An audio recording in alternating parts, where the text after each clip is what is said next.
السلام علیکم ورحمۃ اللہ وبرکاتہ۔ اللہ کے بابرکت ناموں یعنی اسماء الحسنہ کی سیریز میں ایک نئے نام الواسع کے ساتھ آپ کی خدمت میں حاضر ہوں۔ الواسع کا جو فیملی ہے اس کے مختلف الفاظ ہم اردو زبان میں استعمال کرتے ہیں۔ مثلا ہم ایک لفظ استعمال کرتے ہیں وسیع و عریض۔ وسیع بھی اسی فیملی کا ایک ورڈ ہے جس فیملی سے الواسع کا تعلق ہے۔ اسی طریقے سے ایک اور لفظ جو اردو زبان میں بہت زیادہ مستعمل ہے وہ ہے وسعت۔ فلاں چیز میں بہت وسعت پائی جاتی ہے۔ اور توسیع ایک لفظ استعمال ہوتا ہے کہ فلاں چیز کی توسیع کر رہے ہیں ہم جی۔ اور جب مسجد امام بارگاہ کے آپ دیکھتے ہیں نا اس کا جو توسیع ہو رہی ہوتی ہے، مسجد کی توسیع ہو رہی ہے، امام بارگاہ کی توسیع ہو رہی ہے، فلاں چیز کی توسیع ہو رہی ہے، یعنی اس کو وسیع کیا جا رہا ہوتا ہے۔ اسی طریقے سے ہم ایک اور لفظ اردو میں استعمال کرتے ہیں حت الوسع۔ ہماری کوشش ہوتی ہے کہ ہم فلاں کام کریں یا حت الوسع فلاں چیز سے بچنا چاہیے اور اس طرح کے الفاظ۔ الواسع کے جو معنی ہے اس سے ہم قدرے آشنا ہیں، چونکہ اس سے ملتے جلتے الفاظ اردو زبان میں ہم استعمال کرتے ہیں، سنتے ہیں، بولتے ہیں۔ یہ جو لفظ ہے الواسع، اللہ کا بابرکت نام، اس کے روٹ لیٹرز یا حروف اصلی واو، سین اور عین ہیں۔ یعنی یہ وسع یسع سعتن سے نکلا ہے، اس سے ڈیرائیو ہوا ہے۔ اور وسع یسع سعتن کا جو مادہ ہے اور یہ جو اس کے روٹ لیٹرز ہیں، اس کا معنی ہوتا ہے کسی چیز کی قدرت رکھنا، کسی چیز کی طاقت رکھنا، یا کسی چیز کا اختیار ہونا، یا کسی چیز کے کرنے پر جو ہے وہ قدرت مند ہونا، یا کسی چیز کی کشادگی کے لیے بھی یہ لفظ استعمال ہوتا ہے، جیسے کہ وسیع ہمارے ہاں اردو زبان میں اسی معنی میں ہی استعمال ہوتا ہے۔ اگر عربی زبان میں جب ہم جو کام کر سکتے ہوں اس کے لیے کہا جاتا ہوتا ہے کہ انا اسع ذالک، یعنی کیا مطلب انا اسع ذالک؟ میں اس چیز پر قدرت مند ہوں، یا میں اس چیز کی قدرت رکھتا ہوں، یا میں یہ کام کر سکتا ہوں، میرے اندر اہلیت و صلاحیت ہے یہ کام کرنے کی۔ اور جب کوئی کسی چیز کے بارے میں کہنا چاہ رہا ہو کہ میں یہ نہیں کر سکتا، تو جو نہ کر سکتے ہوں اس کے لیے کہا جاتا ہوتا ہے کہ ما اسع ذالک، یعنی میں یہ چیز نہیں کر سکتا، یہ چیز میری قدرت میں نہیں ہے، میرے اندر صلاحیت نہیں ہے کہ میں یہ کام کر سکوں۔ اسی سے الواسع کے معنی کو، اب یہ ڈکشنری میننگز جو میں آپ کو بتا رہا ہوں، یا اسی طریقے سے ایک آسان سی مثال اگر آپ کے سامنے عرض کروں کہ جب عرب یہ کہتے تھے کہ پرانے زمانے میں کلو تولنے کے لیے یا ڈفرینٹ جو چیزوں کا ماپ ہوتا تھا اس کے لیے برتن زیادہ تر استعمال ہوتے تھے، یہاں تک کہ کلو کے لیے بھی انہوں نے برتن بنائے ہوتے تھے مخصوص قسم کے، کہ کسی برتن میں مثلا گیہوں تولنی ہے تو ان کو اندازہ ہوتا تھا کہ اس کا حجم 5 کلو کا ہے، اس کا 3 کلو کا ہے، تو پھر اسی برتن کو بھر بھر کے اس چیزوں کو ماپتے ہوتے تھے۔ لہٰذا برتن ایک کو ان کے ہاں پیمانہ ہوتا تھا، ترازو ہوتا تھا۔ تو مثلا جب وہ یہ لفظ کہتے تھے کہ حاضل انا یسع 20 کیلن، تو اس کا مطلب یہ ہوتا تھا کہ اس برتن میں اتنے پیمانے یا اتنے کلو سمانے کی گنجائش ہے، اور اس برتن کے اندر اتنے کلو پورے آ جاتے ہوتے ہیں۔ تو کسی چیز میں کسی چیز کی، یعنی اس برتن میں یہ قدرت ہے کہ یہ اتنے کلو کو ریپریزنٹ کر سکتا ہے۔ اور یہ ڈکشنری میننگ ہوتے ہیں الواسع کے یا وسعت کے، یا وسع اصل میں جو اس کا روٹ لیٹر ہے۔ اچھا، اسی سے ذرا ہم ایک قدم اور آگے بڑھتے ہیں کہ وہ عربوں میں چونکہ زیادہ تر ان کے ہاں اونٹ کی مثالیں پائی جاتی ہیں، یا پھر گھوڑے کی مثالیں پائی جاتی ہیں، یا ان کے مویشیوں کی، یا پھر ان کی جنگوں کی، اور وہ تیر تلوار نیزے کی شعر و شاعری اور تمام ایگزامپلز بھری پڑی ہیں ڈکشنریز اس حوالے سے۔ تو عرب جو تھے وہ الوسع ایسے گھوڑے کو کہتے تھے، وہ بھی وسعت سے نکلا ہے، وسع سے نکلا ہوتا ہے۔ تو الوسع یعنی وسعت سے، توسیع سے، طاقت رکھنے سے، قدرت رکھنے سے ہی نکلا تو ہے۔ الوسع کا معنی ان کیا ہوتا تھا؟ وہ گھوڑا کہ جو لمبی لمبی چھلانگیں لگاتا ہو، یعنی تیز دوڑتا ہو، جس کی قدرت اور طاقت زیادہ ہے اپنا کام کرنے کے لیے، چونکہ گھوڑے کا کام ہے دوڑنا، اپنے سوار کو جلدی جلدی کسی جگہ پہنچانا۔ اپنا کام کرنے کی جس گھوڑے کے اندر باقی گھوڑوں کی نسبت قدرت زیادہ ہوتی تھی، طاقت زیادہ ہوتی تھی، اور وہ اپنے کام کرنے کے لیے وسعت رکھتا تھا باقیوں سے، تو اس کو کہتے ہوتے تھے الوسع۔ ایک اور آخری معنی جو الواسع کے حوالے سے ہمیں ڈکشنریز میں ملتا ہے، جو کہ ہم چاہتے یہ ہیں الواسع کی یہ تمام معنی کو بیان کرنے کا مقصد یہ ہے کہ تاکہ جب ہم اللہ کے لیے لفظ الواسع کہتے ہیں تو ہمیں اندازہ ہو جائے کہ جب الواسع کہہ رہے ہیں تو اس کا معنی کیا ہے۔ اور دوسری چیز ہم یہ جان سکیں کہ اللہ کے اس نام الواسع سے جب ہم تعلق پیدا کرنا چاہتے ہیں اور اپنے اندر اللہ کے اس نام کی صفات کو پیدا کرنا چاہتے ہیں تو ہمیں کیا کرنا ہوگا. اچھا، عربی زبان میں جب وسعن یا خاص طور پہ وسعن کا لفظ استعمال ہوتا ہے تو وسع اس طاقت کو کہتے ہیں کہ جو اس کام سے ذرا زیادہ ہو کہ جو کام آپ کے ذمہ لگایا گیا ہے. مثلا آپ کے ذمہ ایک کام لگایا گیا ہے اور آپ کے اندر اس کام کو کرنے کی جو طاقت اور صلاحیت ہے اس کام سے قدرے زیادہ ہے، یعنی کام چھوٹا ہے، آپ کے اندر صلاحیت زیادہ ہے، تو پھر اس سچویشن کو کہا جاتا ہوتا ہے وسعن. اب ذرا قرآن مجید کی اس آیہ کو پڑھیے جس میں یہ لفظ استعمال ہوا ہے کہ لا یکلف اللہ نفسا الا وسعها، یہ وہی وسعها ہے. یعنی کیا مطلب؟ عمومی طور پہ تو ہم یہ ترجمہ کرتے آئے ہیں کہ اللہ جو ہے کسی بندے کو تکلیف نہیں دیتا مگر یہ کہ وہ جتنی برداشت کر سکے، اور اتنا ہی بڑا امتحان دیتا ہے جتنا کوئی امتحان دے سکتا ہو. یہ اس کے مکمل معنی نہیں ہے. اس کا پورا معنی کیا ہے؟ وسعها، جو کہ وسع کے معنی میں نے جیسے بھی آپ کے سامنے عرض کیے، اس کا معنی یہ بنتا ہے کہ خدا بندے کے ذمہ اتنا ہی کام لگاتا ہے کہ جو اس بندے کی طاقت سے ذرا کم ہوتا ہے. یعنی کہ تھوڑا مارجن چھوڑ کر اللہ کی ذات انسان کے اوپر آزمائش ڈالتی ہے. چونکہ وہ عادل ہے لہذا طاقت سے تو زیادہ نہیں دے گا نا. مثلا ایک شخص کی طاقت یہ ہے کہ وہ، ہم اگر رینج مقرر کرتے ہیں کہ ایک چیز کی شدت کے 70 درجے جو ہیں ان کو برداشت کر سکتا ہے، 70 سے اوپر کسی چیز کی شدت کو برداشت نہیں کر سکتا، تو اللہ کی عدالت کا تقاضا یہ ہے کہ اس کو 70 گریڈ سے زیادہ والا امتحان نہ دیا جائے. تو اب میں نے جیسے کہا کہ عادل ہے لہذا طاقت سے زیادہ 70 گریڈ سے زیادہ تو امتحان نہیں دے گا، لیکن وہ صرف عادل نہیں ہے بلکہ رؤوف الرحیم بھی ہے. لہذا اس کی صفت رحمانی اور اس کا رؤوف ہونا اور اپنے مخلوقات پر مہربان اور شفیق ہونا اس بات کا تقاضا کرتا ہے کہ اگر وہ 70 گریڈز کو برداشت کر سکتا ہے تو اس کو امتحان 67-68 گریڈز کا دیا جائے. یعنی جتنی طاقت اس کے اندر پائی جاتی ہے امتحان کے وقت تو اپنے اندر اس امتحان کے اوپر ثابت قدم رہنے کے لیے اس سے قدرے چھوٹا، اس کی طاقت سے زیادہ، اس کی وسع سے چھوٹا جو ہے اس کو امتحان دیا جائے.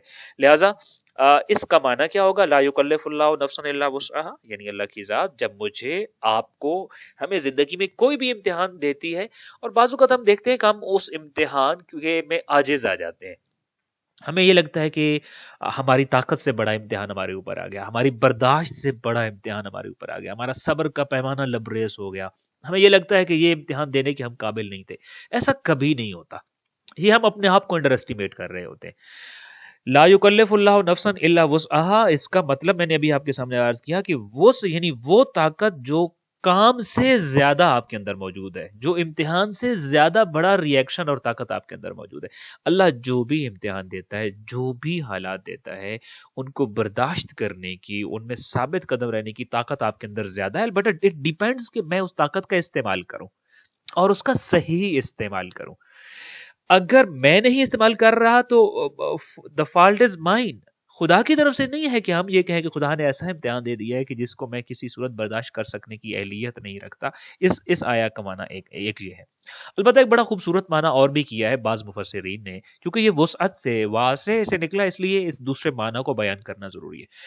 بعض مفسرین نے اس کا یہ معنی بیان کیا ہے کہ جب ہم یہ کہتے ہیں کہ لا یکلف اللہ نفسا الا وسعها، تو اس کا مطلب یہ ہے کہ خدا نے جو ہمارے اوپر امتحان بھیجا، جو مشکلات بھیجی، یا جو بھی حالات جن سے ہمیں اس نے دوچار کیا ہے، وہ صرف اس لیے تھے تاکہ میری ذات میں وسعت پیدا ہو جائے، میری ذات وسیع ہو جائے. وسعت کے دو معنی میں نے آپ کے سامنے بیان کیے ہیں.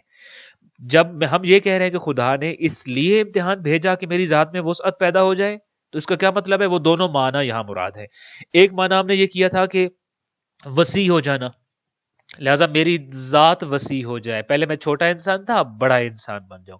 ہر امتحان انسان کی گریڈز کو بڑھاتا ہے، درجے کو بڑھاتا ہے. لہذا جب بھی اللہ کی ذات نے میرے لیے اور آپ کے لیے کوئی امتحان بھیجا ہے تو لا یکلف اللہ نفسا الا وسعها، خدا نے چاہا یہ ہے کہ یہ اس امتحان کے ذریعے اس کی ترقی ہو جائے، اس کا گریڈز بڑھ جائیں. اس کا ایک معنی یہ ہوگا جو کہ وسع کا معنی ہوتا ہے وسیع ہونا، یعنی اس کا مقام، منزلت، رتبہ، درجہ، گریڈز وسیع ہوں، بڑے ہو جائیں، یہ بڑا انسان بن جائے. دوسرا معنی ہم نے جو ہے وسع یا وسع کا لیا تھا قدرت یا اختیارات، کسی چیز کی قدرت ہونا، کسی چیز کا اختیار ہونا یا طاقتور ہونا. سو لا یکلف اللہ نفسا الا وسعها کا معنی یہ بنتا ہے کہ اللہ کی ذات نے مجھے اور آپ کو مشکلات میں اس لیے ڈالا ہے تاکہ میری اور آپ کی قدرت، میری اور آپ کے اختیارات، ان میں وسعت پیدا ہو جائے امتحان کے ذریعے. جیسے کہتے ہیں نا، امتحان انسان کو اور نکھار دیتا ہے. وہ جو الواسع ہے وہ چاہتا یہ ہے کہ میں ان کو مزید امتحان میں ڈال کر ان کا گریڈز بڑھا دوں، ان کی طاقت بڑھ جائے، ان کا اختیار بڑھ جائے، ان کی قدرت بڑھ جائے. اب اندازہ کیجئے وہ امتحان جو مجھے اور آپ کو ترقی دینے کے لیے آیا تھا، جو ہمارے گریڈز بڑھانے کے لیے آیا تھا، جو ہماری انسانیت کو اور ہمارے اندر کمال کو اور ہماری صلاحیتوں کو وسعت دینے کے لیے اور ہمیں بڑا انسان بننے کے لیے جو امتحان ہمارے اوپر آیا تھا، وہ امتحان جس سے ہم نے طاقت میں، اپنی طاقت میں اور قدرت میں اضافہ کرنا تھا اور اپنے اختیارات مزید بڑھا لینے تھے، اس امتحان میں انسان گھٹنے ٹیک کے کبھی کبھی بیٹھ جاتا ہے. یعنی یہ ایسے ہی ہے جیسے آپ کو کسی جگہ بلایا جائے کہ آپ اپنا انعام لے لیجئے اور آپ وہاں پہ انعام پہنچنے کے قریب جا کر زمین پہ گر پڑیں اور اپنے انعام کو قبول کرنے سے انکاری ہو جائیں. سو وہ ذات جو کہ الواسع ہے، وہ چاہتی یہ ہے کہ میں اور آپ ہماری زندگی کے جو ہر آنے والا دن الواسع ذات کے وسیلے سے ہمیں مزید وسعت بھی دے، طاقتور بھی بنائے اور ہمارے گریڈز بھی بڑھتے چلے جائیں. بلکہ ایک روایت امام صادق علیہ السلام سے منقول ہے کہ آپ نے فرمایا کہ وہ شخص کہ جس کا گزشتہ دن اور آج کا دن سیم ہو، کوئی تبدیلی نہ ہو، اس میں وسعت نہ آئی ہوئی ہو، اس کی اختیارات، طاقت. اچھا، اختیارات اور طاقت کس چیز کی بھلا؟ ذرا ہم اس پہ بھی کبھی سوچتے ہیں کہ ہم یہ کہتے ہیں الواسع یہ چاہتا ہے کہ میرے اختیارات بڑھ جائیں، میری طاقت بڑھ جائے. اختیارات اور طاقت دو چیز کے لیے چاہیے مجھے اور آپ کو. ایک تو مجھے طاقت اس لیے چاہیے کہ میں اپنے آپ کو گناہ سے روک سکوں. بڑا طاقتور اور بڑا دلیر انسان ہے وہ جو اپنے آپ کو گناہ سے روک لیتا ہے. دلیر وہ نہیں ہے کہ جو اپنے مد مقابل کو اپنے بازو سے فاصلے پہ روک لے مگر اپنے آپ کو گناہ سے نہ روک سکے. یہ کبھی دلیر نہیں ہو سکتا. دلیر وہ ہے جو اپنے آپ کو گناہ سے روک لے اور اپنے آپ کو نیکی کے لیے آمادہ اور تیار کر لے. اس سے بڑا شجاع انسان کوئی نہیں ہے، چونکہ یہ اپنا اختیار اپنے ہاتھ میں رکھتا ہے. اس قدر طاقت ہے کہ اپنے نفس کو مغلوب کر دیتا ہے. آپ کا سب سے بڑا دشمن ہمارا نفس ہے. لہذا جب ہم گناہ سے رکتے ہیں در حقیقت ہم نے اپنے نفس کو شکست دی ہے. سو اللہ کی ذات یہ چاہتی ہے کہ ہمارے اختیارات زیادہ ہوں، ہماری طاقت زیادہ ہو، ہماری قدرت زیادہ ہو اور ہم طاقتور بن جائیں. کس چیز کے لیے؟ اپنے آپ کو گناہ سے روکنے کے لیے اور نیک عمل کے انجام دینے کے لیے، اپنے آپ کو تیار کرنے کی خاطر. سو الواسع ذات کا جو ہم نے اپنے اندر عکس پیدا کرنا ہے، اس کی صفت کو اپنے اندر اپنانا ہے. تو لا یکلف اللہ نفسا الا وسعها، اس سے ہمیں یہ سمجھ آتا ہے کہ ہمیں اللہ نے جو امتحانات دیے ہمارے اختیارات سے بڑے نہیں ہیں، ہماری طاقت سے بڑے نہیں، اور امتحانات کے ذریعے ہمارے گریڈز کو بڑا کرنا چاہتا ہے اللہ کی ذات. اور دوسری بات یہ کہ اللہ کی دی ہوئی طاقتوں اور اختیارات کا مطلب یہ ہے کہ ہم اپنے آپ کو گناہ سے روک سکیں. اچھا، اب ایک لفظ جو چونکہ ہم اسماء الحسنہ کی توضیح اور تشریح کرنا چاہتے ہیں تو اس سے ریلیٹڈ جو آخری بات جو ہم اس حوالے سے کرنا چاہتے ہیں وہ یہ ہے کہ ڈکشنریز کو اگر آپ اٹھائیں تو الواسع کا لفظ جو ہے یہ تنگی کے لیے اور بدحالی کے لیے جو الفاظ استعمال ہوتے ہیں ان کے اپوزٹ کے لیے آتا ہے. مثلا قرآن مجید میں ایک لفظ استعمال ہوا ہے موسع، یہ الوسع ہی سے نکلا ہے. اس کے مقابلے کا جو لفظ ہے المقتر، یعنی موسع کو المقتر کے مقابلے میں استعمال کیا گیا ہے. الموسع کا مطلب ہوتا ہے خوشحالی اور المقتر کا مطلب ہوتا ہے تنگ دستی، یعنی خوشحالی اور تنگ دستی. سو یہ جو لفظ ہے الواسع، اس کا اپوزٹ لفظ ہے، یا البوسع جو ہے اس کا لفظ جو اپوزٹ لفظ بنتا ہے وہ تنگی ہے، وہ بدحالی ہے. اور الواسع کا مطلب کیا ہوگا؟ خوشحالی ہونا، وسیع ہونا، کشادگی ہونا، اختیارات رکھنا، طاقت رکھنا، قدرت رکھنا. اور جو الواسع ذات ہے یہ وہ ذات ہوگی کہ جو طاقت بھی رکھتی ہے، جو قدرت بھی رکھتی ہے، اور جو جس کے اختیارات وسیع ہیں، جس کی قدرت وسیع ہے، جس کے آگے کہیں کوئی فل سٹاپ نہیں ہے کہ جہاں پہ جا کر ہم کہیں کہ یہاں سے آگے یہ کام خدا کے دائرہ اختیار میں بھی نہیں، الیاذ باللہ.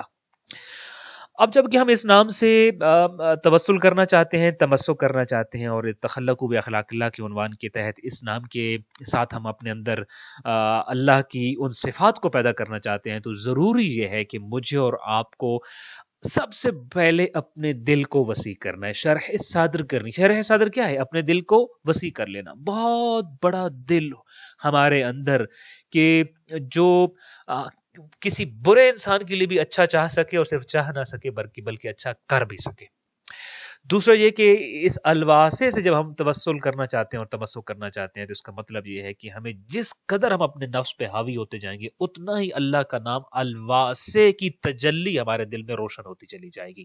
اور تیسرا معنی اس کا یہ بنتا ہے کہ الواسے کا مطلب یہ ہے کہ اللہ کی ذات وسعتیں دینے والا ہے، لہٰذا تم بھی لوگوں کے لیے آسانی پیدا کرو، وسعت پیدا کرو. میں نے ایک حدیث پڑھی، یہاں تک کہ فرمایا کہ اگر آپ بیٹھے ہوئے ہیں دو لوگ، اور روایت ہے اذا جاءک مؤمن فتوسع، جب آپ کے پاس مومن آتا ہے تو اس کے لیے وسعت پیدا کرو، جگہ پیدا کرو. اچھا، روایت میں یہ الفاظ ہیں کہ اگر آپ اس طرح سے بیٹھے ہیں کہ آپ مثال کے طور پہ آپ کے پاس پہلے ہی جگہ نہیں ہے کہ آپ کسی اور کو جگہ دے سکیں، ایون اس کے آنے کے بعد اپنی جگہ سے صرف ہلنا ہی اس حکم کو پورا کر دیتا ہے. یعنی جگہ نہیں ہے کہ آپ اٹھ کر تھوڑا ساتھ ہو جائیں اور اس کو اپنے پاس بیٹھنے کی جگہ دیں، لیکن اگر کوئی وہاں بیٹھنا ہی چاہ رہا ہے تو جسٹ اپنی جگہ سے تھوڑی موومنٹ کر لینا اس کے احترام کے لیے، یہ اس حدیث کے معنی کو بھی پورا کر دیتا ہے کہ اذا جاءک مومن فتوسع. سو الواسع ذات یہ چاہتی ہے کہ ہم مومنین کے لیے، انسانوں کے لیے وسعت پیدا کریں اور ان کے لیے آسانیاں پیدا کریں. اور چونکہ اسماء الہی جو ہیں اور اسماء حسنہ جو ہیں ان کا ورد بھی، اگر ہم نے یہ ہوم ورک کر لیا، البتہ یہ اس ورد سے پہلے یہ ہوم ورک ہے، جو بندہ الواسع کی یہ صفات اپنے دل میں پیدا کر لے اور الواسع کا زیادہ سے زیادہ ورد کرتا ہے تو اللہ کی ذات، یہ روایات میں یہ آیا ہے، اس کی باطن کی دنیا کو بھی وسیع کر دیتی ہے. یعنی اس کے اندر کی دنیا، اس کی من کی دنیا کو بھی وسیع کر دیتی ہے اور اس کی ظاہر کی دنیا کو بھی وسیع کر دیتی ہے. یعنی سادہ سی بات کہوں، اندر سے اس کا دل کشادہ ہو جاتا ہے، اس کا سینہ کشادہ ہو جاتا ہے، شرح صادر ہو جاتا ہے، فطرت سلیمہ بحال ہو جاتی ہے. اور باہر کی دنیا میں جب اللہ کی ذات وسعت دیتی ہے، روزی وسیع ہو جاتی ہے، دنیا کے معاملات آسان ہو جاتے ہیں، طاقت و اختیارات بڑھ جاتے ہیں اور وہ وسعت نظر کا مالک ہو جاتا ہوتا ہے. البتہ ضروری یہ ہے کہ جب ہم کسی بھی نام سے تمسک پیدا کرنا چاہتے ہیں تو پہلے اس کا معنی اور پھر اس کا کردار اپنے دل میں پیدا کر لیا ہو، پھر اس لفظ کا جب ہم وظیفہ کرتے ہیں، تکرار کرتے ہیں، زیادہ سے زیادہ پڑھتے ہیں تو اس اسم کی تجلی کا عکس ضرور ہمارے دل میں ہم اپنے زندگی میں محسوس کرتے ہیں. دعائے خالق کائنات اپنے اس پیارے نام الواسع کے صدقے میں ہمیں وسیع القلب بنائے، وسیع النظر بنائے اور مومنین کے لیے وسعت پیدا کرنے والا، آسانیاں پیدا کرنے والا اور اپنی زندگی میں ہمیشہ دوسروں کے لیے آسانی پیدا کرنے والے کے عنوان سے پہچان بھی نصیب فرمائے اور انشاءاللہ تعالی اس کام میں خلوص بھی مرحمت فرمائے. والسلام علیکم ورحمۃ اللہ وبرکاتہ.